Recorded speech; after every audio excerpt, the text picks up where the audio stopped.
നമസ്കാരം. ഹമീദ് മാമു എന്ന എൻ്റെ ചാനലിലേക്ക് ഞാൻ ഏവരെയും സ്വാഗതം ചെയ്യുന്നു. ഇന്നത്തെ വിഷയം കേരള ഗവൺമെൻറ് കേരള കെട്ടിട നിർമ്മാണ നിയമവുമായി ബന്ധപ്പെട്ട് ഒരു സർക്കുലർ ഫെബ്രുവരി 9, 2024 പുറപ്പെടുവിക്കുകയുണ്ടായി. ആ സർക്കുലർ പ്രകാരം കെട്ടിടവും റോഡിൻ്റെ അതിരും തമ്മിലുള്ള ദൂരപരിധി 3 മീറ്റർ എന്നുള്ളത് 2 മീറ്ററായിട്ട് കുറച്ചുകൊണ്ടുള്ള ഒരു നിയമമാണ് കേരള ഗവൺമെൻറ് കൊണ്ടുവന്നിരിക്കുന്നത്. അതെന്തൊക്കെയാണെന്നാണെന്ന് അതിൻ്റെ ഫീസും കാര്യങ്ങളും മറ്റുള്ള അതിൻ്റെ ക്രമവൽക്കരണവുമായിട്ട് ബന്ധപ്പെട്ട കാര്യങ്ങളാണ് ഞാൻ ഈ എപ്പിസോഡിൽ നിങ്ങൾക്ക് പറഞ്ഞ് മനസ്സിലാക്കി തരുന്നത്. അപ്പോൾ എൻ്റെ വീഡിയോ ഇഷ്ടമായാൽ ലൈക്ക് ചെയ്യാനും അതുപോലെ സബ്സ്ക്രൈബ് ചെയ്യാനും മറ്റുള്ളവർക്ക് ഷെയർ ചെയ്ത് കൊടുക്കുകയാണെങ്കിൽ ഇതുപോലുള്ള നിയമപരമായ വീഡിയോകൾ മറ്റുള്ളവർക്കും അതിൽ അറിവ് ലഭിക്കും. അതുപോലെ തന്നെ എൻ്റെ ചാനലിലൂടെ വരുന്നതെല്ലാം നിയമപരമായ വീഡിയോകളാണ്.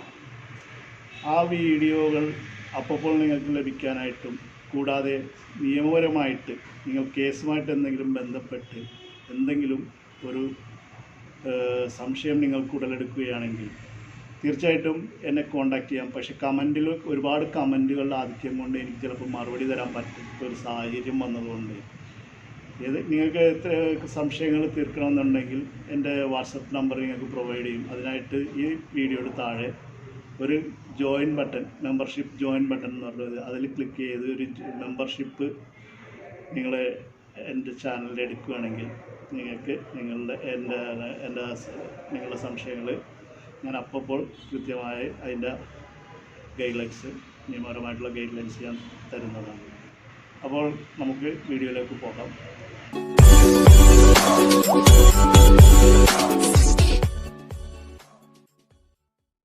കേരള പഞ്ചായത്ത് രാജ് ആക്ട് 1994 220B പ്രകാരം പഞ്ചായത്തിലെ കെട്ടിടങ്ങൾക്കാണ് ഗവൺമെൻറ് പുതിയൊരു ചട്ടം, നിയമമല്ല, 220B ചട്ടപ്രകാരം ദൂരപരിധിയാണ് അതിൽ പറയുന്നത്. ആ നിയമപ്രകാരം പറയുന്നത് കെട്ടിടത്തിൻ്റെ അതിരും കെട്ടിടവും തമ്മിലുള്ള ദൂരപരിധി നിശ്ചയിച്ചുകൊണ്ടുള്ള അത് സ്റ്റേറ്റ് ഹൈവേയും മറ്റ് സെൻട്രൽ ഹൈവേയും പഞ്ചായത്ത് നിശ്ചയിച്ചിട്ടുള്ള സ്പെസിഫിക്കായിട്ട് നോട്ടിഫൈ ചെയ്തിട്ടുള്ള റോഡുകളിൽ സ്ഥിതി ചെയ്യുന്ന കെട്ടിടങ്ങളുടെ കാര്യമാണ് ക്രമവൽക്കരിക്കാമെന്നുള്ളത് ഗവൺമെൻറ് കൊണ്ടുവന്നിരിക്കുന്നത്. അപ്പോൾ ഇങ്ങനെ റെഗുലറൈസ് ചെയ്യാനുള്ള കെട്ടിടങ്ങൾ 2019 നവംബർ 7 മുമ്പ് അനധികൃതമായി നിർമ്മിച്ച ഈ പറഞ്ഞ ദൂരപരിധിയിൽ നിന്ന് ലംഘനം വന്നിട്ടുള്ള അനധികൃതമായിട്ടുള്ള ഈ ദൂരപരിധി ലംഘിച്ചുകൊണ്ട് അനധികൃതമായിട്ട് നിർമ്മിച്ച കെട്ടിടങ്ങൾ ക്രമവൽക്കരിക്കാമെന്നുള്ളതാണ് ഇപ്പോൾ ഗവൺമെൻറ് ഈ ചട്ടത്തിലൂടെ കൊണ്ടുവന്നിരിക്കുന്നത്. അപ്പോൾ ഇതൊരു ചട്ടം മാത്രമാണ്. കാര്യം പല നിയമ വിശാരദന്മാരും ഈ നിയമത്തിൽ ചില പോരായ്മകളൊക്കെ ഉണ്ട്. കാര്യം ഇങ്ങനെ ചില റെഗുലറൈസ് ചെയ്യുന്നത് കോടതിയിൽ ചിലപ്പോൾ ചോദ്യം ചെയ്യപ്പെട്ടേക്കാം. കാരണം panchayat Raj act 1994 section 220B പ്രകാരമാണ് ദൂരപരിധി, കെട്ടിടവും അതിരും തമ്മിലുള്ള ദൂരപരിധി 3 മീറ്ററായിട്ട് ആ നിയമത്തിൽ പറഞ്ഞിട്ടുള്ളത്.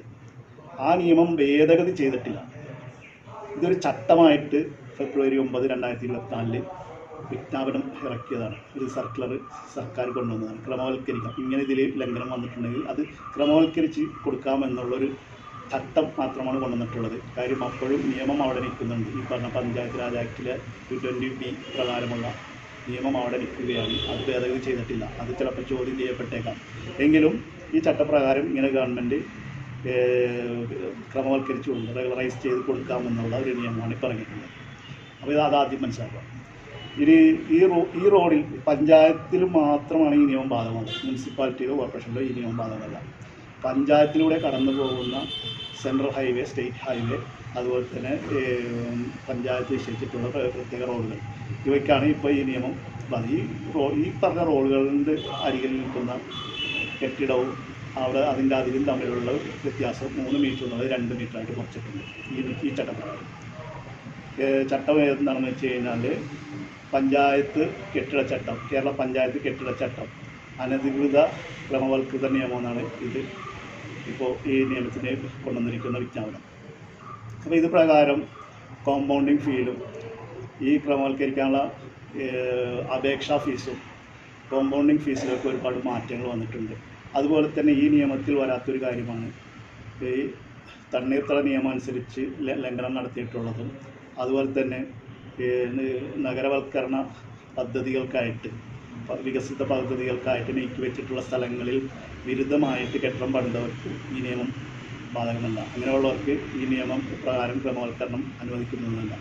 അതുപോലെ തന്നെ സുരക്ഷാ മാനദണ്ഡങ്ങൾ ലംഘിച്ച് പണിത കെട്ടിടങ്ങൾക്കും വീടുകൾക്കൊന്നും ഈ നിയമം ബാധകമല്ല. അല്ലാത്ത ഈ പറഞ്ഞ രീതിയിൽ 3 മീറ്ററിൽ നിന്ന് ലംഘിച്ച് കെട്ടിടം നിർമ്മിച്ചവർക്ക് എല്ലാവർക്കും ഇത് പ്രകാരം ക്രമവൽക്കരണം ചെയ്തു കൊടുക്കുന്നുണ്ട്. അതിനായിട്ട് ഗവൺമെൻറ് ജില്ലാതലത്തിലുള്ള സമിതികൾ രൂപീകരിച്ചിട്ടുണ്ട്. അതിൽ സെക്രട്ടറിയും പ്ലാനിംഗ് ഓഫീസറും എല്ലാവരും എഞ്ചിനീയർമാരും എല്ലാവരും ഉൾപ്പെട്ട ഒരു സമിതിയാണ്. ആ സമിതിക്കാണ് ഈ പറഞ്ഞ അപേക്ഷ കൊടുക്കുന്നത്. അപേക്ഷയ്ക്ക് ഓരോ അളവിനനുസരിച്ചുള്ള കെട്ടിടങ്ങൾ, അതായത് 100 സ്ക്വയർ ഫീറ്റ് വരെ ഫ്രീ ആണ്. 100 സ്ക്വയർ ഫീറ്റിനുള്ളിലുള്ള വീടുകൾക്ക് ഫ്രീ ആണ്. അതിന് മേലുള്ള കെട്ടിടങ്ങൾക്കാണ് ഫീസ് ബാധകമാകുന്നത്. അതുപോലെ തന്നെ കോമ്പൗണ്ടിങ് ഫീസും ബാധകമാകുന്നത്. ഈ ചട്ടപ്രകാരം സർക്കാർ കെട്ടിടങ്ങൾക്ക് കോമ്പൗണ്ടിങ് ഫീസ് ഈടാക്കുന്നില്ല. എയ്ഡഡ് സ്കൂള്, ചാരിറ്റബിൾ സ്ഥാപനങ്ങൾ, ലൈബ്രറി കൗൺസിലിൽ അഫിലിയേറ്റ് ചെയ്ത സ്ഥാപനങ്ങൾ തുടങ്ങിയവർക്ക് 25% കോമ്പൗണ്ടിങ് ഫീസ് അടയ്ക്കണം. അതുപോലെ തന്നെ പെയിൻ ആൻഡ് പാലിയേറ്റീവ് സ്ഥാപനങ്ങൾ, ഭിന്നശേഷിക്കാരുടെ സ്ഥാപനങ്ങൾ, ബഡ്സ് സ്കൂള്, ബഡ്സ് പുനരധിവാസ കേന്ദ്രങ്ങൾ, വൃദ്ധസദനങ്ങൾ, ആരാധനാലയങ്ങൾ, ക്രഷുകൾ, ഡേ കെയർ കേന്ദ്രങ്ങൾ, രാഷ്ട്രീയ ഓഫീസുകൾ മുതലായവർക്ക് 50% കോമ്പൗണ്ടിങ് ഫീസ് കൊടുത്താൽ മതിയാവും. അപ്പോൾ ഇതിലൂടെ ശരിക്കും സർക്കാർ ഈ രാഷ്ട്രീയ ഓഫീസുകൾക്കൊക്കെ ഒരുപാട് ഈ 50% ഇതിലൂടെ ഒരുപാട് ഇളവ് കൊടുക്കുന്നതിലൂടെ ഈ രാഷ്ട്രീയ ഓഫീസുകളൊക്കെ ഇതിലൂടെ കോമ്പൗണ്ട് ഫീസ് പകുതി അടച്ച് രക്ഷപ്പെടാൻ പറ്റും. ഇതൊക്കെ തന്നെയാണ് ഈ നിയമത്തിൽ ഈ നിയമം കൊണ്ടുവരാൻ കാരണമെന്ന് എനിക്ക് തോന്നുന്നത്. എന്തായാലും ഈ ഒരു നിയമപ്രകാരം പഞ്ചായത്തിലുള്ള ഈ കെട്ടിട ദൂരപരിധിയിലുള്ള വ്യത്യാസങ്ങൾ ഒരുപാടുണ്ട്. എന്തായാലും കോടിക്കണക്കിന് രൂപ സർക്കാരിലേക്ക്, ഖജനാവിലേക്ക് ഈ നിയമം ഫലമായിട്ട് വരും. അതിനായിട്ട് പഞ്ചായത്തുകൾ ഇന്ന് മുതൽ ഇനി ഇറങ്ങി പ്രവർത്തിക്കും. എവിടെയൊക്കെ അനധികൃതമായിട്ട് കെട്ടിടങ്ങൾ അനധികൃതമായിട്ട് ദൂരപരിധി പാലിക്കാതെ കെട്ടിടങ്ങൾ നിർമ്മിച്ചിട്ടുണ്ടോ അതെല്ലാം ഇതിലൂടെ പഞ്ചായത്ത് അധികൃതർ ഇതിലേക്ക് കൊണ്ടുവരും. അപ്പോൾ ഇങ്ങനെയുള്ള അനധികൃത കെട്ടിട നിയമങ്ങൾ ക്രമവൽക്കരിക്കാനുള്ള നിയമങ്ങൾ വരുന്നതിലൂടെ ജനങ്ങൾക്കും അതുകൊണ്ട് ഉപകാരമുണ്ട്. കാരണം അവർക്കും തുക വലിയ തുകയാണെങ്കിലും അത് കൊടുത്ത് തങ്ങളുടെ കെട്ടിടം ക്രമവൽക്കരിച്ച് സുരക്ഷിതമായിട്ടിരിക്കാൻ പറ്റും. അതിനൊരുപാട് ഇപ്പോൾ ഫീസിൻ്റെ ഘടനയെപ്പറ്റി പറയാൻ ഈ വീഡിയോയിൽ എനിക്ക് സമയമില്ല. അതുകൊണ്ട് ഫീസിനെ പറ്റി, അതിൻ്റെ അപേക്ഷാ ഫീസിൽ എത്ര വർധന വന്നിട്ടുണ്ട്, കോമ്പൗണ്ടിങ് ഫീസ് എങ്ങനെയാണ് കണക്കാക്കുന്നത്, അതുപോലെ തന്നെ എത്ര സ്ക്വയർ ഫീറ്റ് ഫ്രീ ഉണ്ട്, എത്ര സ്ക്വയർ ഫീറ്റ് മുതലാണ് കോമ്പൗണ്ടിങ് ഫീസ് അടയ്ക്കേണ്ടത്, അപേക്ഷാ ഫീസ് അടയ്ക്കേണ്ടത്, ഇങ്ങനെയുള്ള കാര്യങ്ങളും ഞാൻ അടുത്ത വീഡിയോയിൽ വ്യക്തമാക്കുന്നുണ്ട്. അപ്പോൾ അടുത്ത വീഡിയോയ്ക്കായി നിങ്ങൾക്ക് കാത്തിരിക്കുക. ഉടനെ തന്നെ ആ വീഡിയോ വരുന്നതാണ്. അപ്പോൾ അതിലൂടെ നിങ്ങൾക്ക് കുറച്ചുകൂടി വ്യക്തമായിട്ട് കാര്യങ്ങൾ ഈ സർക്കാരിൻ്റെ ഈ പുതിയ നിയമം എന്താണെന്ന് മനസ്സിലാവും. അപ്പോൾ ഈ വീഡിയോ ഇവിടെ പൂർണ്ണമാവുകയാണ്. പതിവുപോലെ ഞാൻ പറയുകയാണ്, ലൈക്ക് ചെയ്യാനും ഷെയർ ചെയ്യാനും സബ്സ്ക്രൈബ് ചെയ്യാനും ബെൽ ബട്ടൺ ക്ലിക്ക് ചെയ്യാനും. നിങ്ങൾ ലൈക്ക് ചെയ്യുന്നുണ്ട്, സബ്സ്ക്രൈബ് ചെയ്യുന്നുണ്ട് എന്നെ എനിക്കറിയാം. പക്ഷേ വീണ്ടും വീണ്ടും ഇത് ആവർത്തിച്ച് പറയുന്നത്, ഞാൻ ഉദ്ദേശിച്ച ഒരു ടാർഗറ്റിലേക്ക് നിങ്ങളുടെ ലൈക്ക് ബട്ടൺ വരുന്നില്ല, ലൈക്ക് നിങ്ങൾ ചെയ്യുന്നില്ല.